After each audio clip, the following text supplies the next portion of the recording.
All right, confession time. I'm a big Disney fan.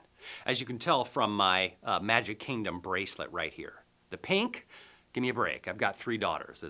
That's just how it happens, okay? But what I want to talk about today is something new that Disney did. See, I learned about this when a client of mine told me a story about a relative of theirs who went on a Disney Caribbean cruise. I'm sure you can imagine all of the amazing things that would happen, but one part of their experience in particular blew her away. It was their server on the cruise. That's right, singular.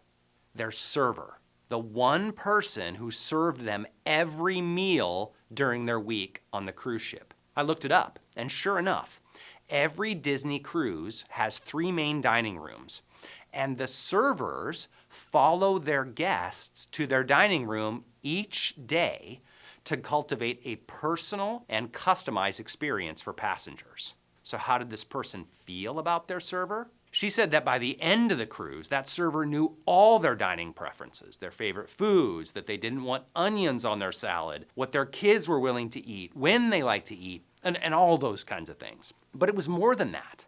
See, by the end of the cruise, they felt like the server knew them.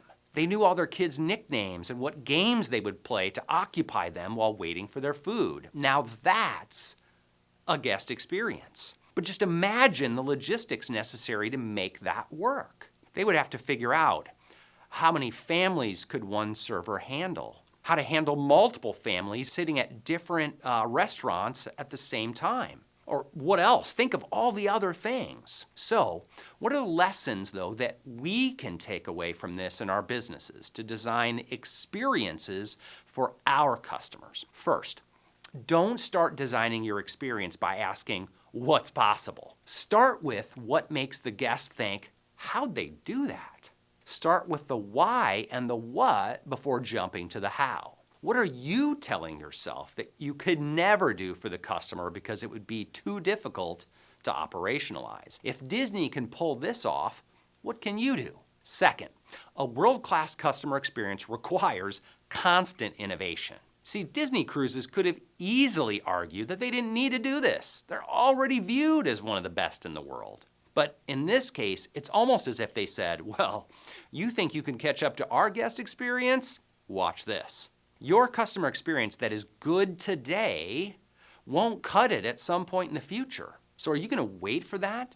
Will you wait until your competition moves ahead of you? Or will you innovate to leave them even further behind? Okay, third and last, the best businesses intentionally build human connections between their employees and customers. This is critical. Disney cruise ships hold 2,700 to 4,000 passengers and have 1,000 to 2,000 staff. How realistic is it to expect meaningful connections to be built among thousands of people in just 1 week? But asking one server to build relationships with a couple of families, well, that's entirely doable.